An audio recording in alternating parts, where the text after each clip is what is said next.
Welcome on back to the in-person interview series, as we do have me, Ravish, and with the boy SaadHak. What's going on with you, bro? You good? Yes. That's not too bad. That was really. I know you're a strong man. Let's go try that again, bro. Come on. That's what we're talking about. See, that's what's up. You're a big man. You're a leader. Just sitting at a tall 5'9", so you know I know you have a lot to offer. 5'7", 5'7". You're 5'7"? Me too, man. Yes. Let's go. Short kings, you and I. See, I was trying to give you some layups, but you just Don't refused to worry, take I'm it. too honest. It's honestly, it doesn't even matter. You already have a wife, so you actually have nothing to prove to anybody else anymore. That's true. Yeah, so life just works out for you overall, though. But let's go with things working out. Finally, we got a dub on the board. Let's go, dude. How are the vibes from all that after a tough month, bro? What's going on with that? Yeah. I mean, finally we won, right? Like we started out like really bad. Happens. It happens, but then we bounced back and we got the W. Thank God. Yeah, thank God you did too. So now, I imagine it was like first map, tough, quick mental reset, right? Yeah. You go back in, second and third too. Was there a lot of prep that went in today, or was it just like, you know what, guys, let's just play what we can. It's fine, bro. We'll see what happens. I mean, we didn't do any prep. Like I'm gonna be honest, we just like went with the flow because it didn't really matter what we were playing, because it doesn't matter who wins or who lost. True. Yeah. But at the same time, like we did it to be chill and be more relaxed when we play. So yeah, it worked out well. Yeah, I mean, I would say so, right? We finally got that going. We finally had someone who's down to play Duelist as well too, which is huge, and it took you off finally. Which, by the way, just a small note on that. I know you mentioned too, and also your coaches, everyone's mentioned how it's like just doing stuff doesn't fit your play style. It's not like you're not comfortable on it too. Is it because you're too selfless as a person to take it? I mean, I consider myself as a genius when it comes to util usage. So, like, I was kind of like not doing my thing when I was playing Duelist in a way, because like you can see with Breach and Gecko, for example, like every single time, like I knew how to use my utility the best way possible. Yeah. So mostly with Breach, like the guys kill a lot of people stunned or blinded, so it's kind of like, you know, it feels my playstyle super well. So I mean, I get that, right? Because like you understand how to control the flow of the game too, which I find leads really heavily to how you want to call the game as well too. Yeah. Now you say you're a genius when it comes to util usage, of course, which hey, let's go. I see it already, but you find that just a level of IQ also translates to your ability to be a leader as well too. Are you cool like that? To be a leader, you don't have to be super smart. No. You have to understand people, I would say, because when you're leading a team, like you're leading people. You're not leading, you know, like maybe having emotional intelligence is more than just having intelligence, you know. Yeah. True. Yeah, I would say like it helps a lot being kind of smart, a little bit smart, but most of it, like it helps me understand how the other guy works, like the mind. For example, I don't know, you have a kind of player, like he needs motivation to play. You need a player that he just want to be alone. So you understand these things, and you adjust to each individual player. So yeah. Okay. I mean, then that's incredible in the sense that so you've displayed that you both have both IQ and EQ as well, right? So you're smart about the game, and you can understand your players on a really deep level, which I found over the past like couple months or so, and I find like just even throughout your time competing as well, you know, people have praised your leadership styles, your calling styles, and all that as well. And you yourself, whenever you come on to appear on camera, you know, there's a lot of humility there, and there's a lot of like respect given to the people watching. So two things on that. Number one, why do you find that you are constantly so open and honest about the people, like with your vlogs and like how you talk to the fans and address them so sincerely about, hey, this is going on, things are kind of shit, I'm sorry? I think people, well, not people, but like internet and even players from other teams are full of fake people, you know. They don't show the true colors, I would say, and people are kind of like tired. They see every single day like people doing fake videos, fake reactions, fake this, fake that. I think that for me at least is my approach. Like I want to be honest with people. Like we're playing like shit. Look, we're just playing like shit. That happens, you know. Like we're playing good, guys. We're playing super good. Nice, you know. And I think people really like that because they say like, okay, we're human beings. we're saying like we see that we have problems, we see like things are happening, yeah. Yeah, that's true. Because I find that also lends into, how you're also always willing to take responsibility for a lot of the team, like a lot of shortcomings, and especially in the past like couple months, there's been a lot of criticism like coming to your side, which some rightful, some necessary, right? And for your end, I know you were always willing to be like, hey guys, just blame me, it's on me, it's fine, things are shit. And I know leaders are willing to take up all the brunt, but I find that's a lot of just spotlight put on you, right? It feels.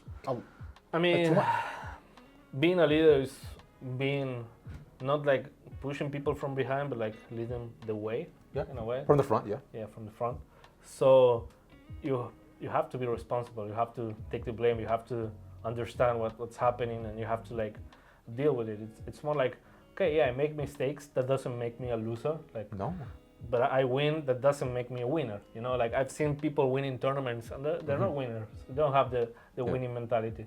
And when they lose, they have like, oh my God, I'm never gonna lose, and they start to spiral in depression and all of that. I mean, I have this phrase that I really like is, when you lose, you cry but not that much, and when you win, you party but not that much. Like you don't give that much importance to winning or losing. It's more about the game, what you feel playing, the attitude you do, you feel. It's more like you can win and you can lose. Like there's so many factors that don't come into play. Exactly. But when you go out there and you have fun and you kind of like experience every moment, it's kind of like winning will come and losing will come. Don't worry, just enjoy the moment. So when you hop in the server and play these games, what do you feel? Like, what do you like? Is there elation, joy, like or a determination to prove yourself? So for me, I take each game as my last game. Because like I don't know what's gonna happen to me the next day. At least that's my philosophy, because I don't know if something will happen, or if I'm not gonna be able to play anymore. For me, like I hope it too. Yeah. But it's not like in a depressing way. It's more like on a realistic, let's make the best out of it. If I'm gonna play this game, I wanna be 100% playing the game, like with my emotions, with my intellect, with my decision making. I mean, I know I can have bad days. That will happen. But at the end of the day, like I want to be able to say, okay, I did my best. Even if it wasn't enough, I did my best. Yeah, you did. I can see that. And on the other end of doing your best too, there's been, naturally, as you've seen, right? Some of you may not have, some of you may have, about talk online, and I found a lot of things coming your way ever since the Duelist changes, and ever since you've also hopped in and to try to take the role as well too. Is that fair to you think, or is there, like, naturally your struggles are understandable, right? But from what people say and what you feel as well too, where's the gap between that? We're a team. We take the decisions together. I would say most, like I do have a bigger influence in the team, what we do and what we don't do. So most of the blame was on me, of course. But at the same time, like, we took the decision as a team. Okay. So it wasn't like, I want to do this, fuck you. No, it was more like, it was more like, guys, this is an option we can do. Okay, let's try it out. Yeah. It's working. Okay, let's do it. It's more like towards that. So there's not really like one specific person to blame. It's more like we live together, we die together, kind of a thing. Like, like we take the decisions really seriously, and for us, that was the best decision at the moment. Yeah. Sadly, it didn't turn out to be as good as we thought, and I mean, that's fine, right? Because you took and you underwent what you thought would help the team best, which, like you mentioned, decisions don't always necessarily work out, but this one, although, led to an eventual positive outcome where we stand here today, finally after a win, which is great, right? And I'm very happy to see that too. Because speaking more so on the actual fan side, I find, now also playing in NA for quite some time, right? Talk to me about the differentiation between like dealing with fans, from back home to now dealing with fans here in America as well. I would say maybe Brazilian fans are a little bit more louder. Intense, yeah. Yeah, really intense. But on the other hand, like, we don't have much fans here, so we mostly like hear people chanting for the other team. Yeah. So, I mean, that's kind of like a bummer in a way, but at the same time, like, we understand because geographically, like, it's not possible to read, right? Yeah. But like we see people like chanting for example 100 Thieves right here. Like people have a lot of support. Even on the internet, they have a lot of support. So it's an amazing crowd. Yeah, well, I mean, which is cool. But then, do you find that at times you wish, like, oh, like, what if we were to, like, play, play Black and Brazil again? I mean, I think it would happen the same for them. So Also true. it's never gonna be fair for anyone. So I don't know. At least we kind of like are getting used to it. We got used to it already. Okay. So like it wouldn't be fair for them. And yeah. All right, guys, if you're watching, come here for loud. Come on, what are you doing? And now, on another lighter note, look, this is just for me personally. Yeah. I've seen, look, your Harry Potter glasses, like that you're rocking, bro. Like, just why, man? Like Harry Potter glasses. They're so big on your face. They're so round. Like, why? I mean, yeah, you were saying shit about my wife then, because she picked it for me. Oh, come on. Now what? I actually didn't mean it. They look great. They're actually really wonderful. I'm so sorry I didn't mean it. Okay. No, do you like them? Yeah, of course. Okay, you're right. Yeah, he loves them. Everything she says is correct. Yes. Okay. All right, fine. You know what? I will never question a single thing you wear ever again. Yes, thank you. No, I'm sorry. I'm so good. sorry. All good. It happens. Oh, I really don't hope worry it about doesn't happen again. Okay. Understand me aside from that too. And now, a little bit back more to you and like thinking about just the other aspects of the game. Where we started off in the year with the roster you had and how we ended off today.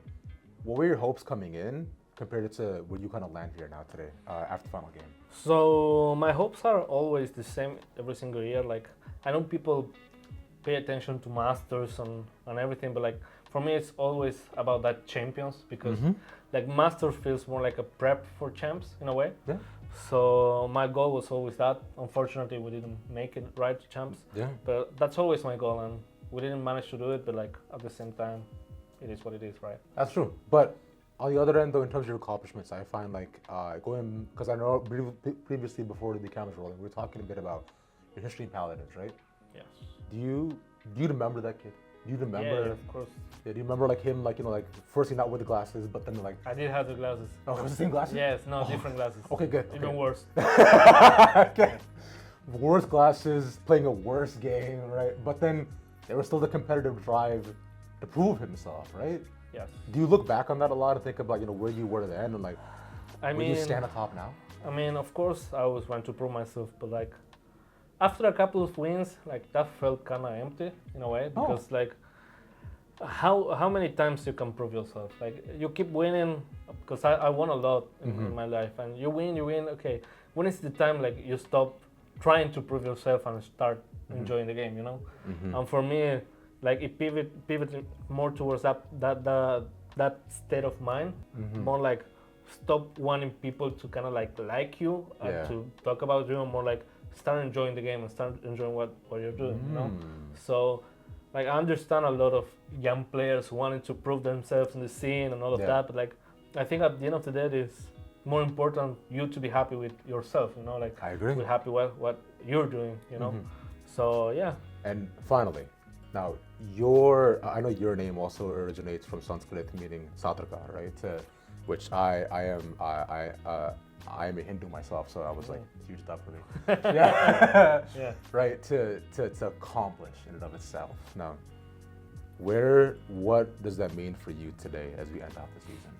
I do have how can I say it in English? I do have like a spiritual yeah. I do have like a spiritual seek. Sure. Like, yeah. I don't know if that's correct. Like I try to find God and see God in everything I do. Yeah. And I think playing for me at least gets me closer to Him because it makes me feel like I'm kind of like a step closer every time I play, every time I show my art, every time I enjoy myself, Yeah. So, yeah, and it helped me like in so many aspects of my life that is amazing because me being able to play and being good at the game made me a better person, a better leader. I met my wife through a video game, through Paladins. Yeah. So, I mean, everything in my life evolves from gaming, from being a player. Yeah. So I think, I would say like the name says it by itself. Like I'm a seeker. Like I seek knowledge. I seek God in everything I try to do. Yeah. That's beautiful. That's a perfect note to end that on. Brother SaadHak, thank you so much for your time, and it was incredible finally getting to talk to you. Yes. All right. Thank you. Namaste.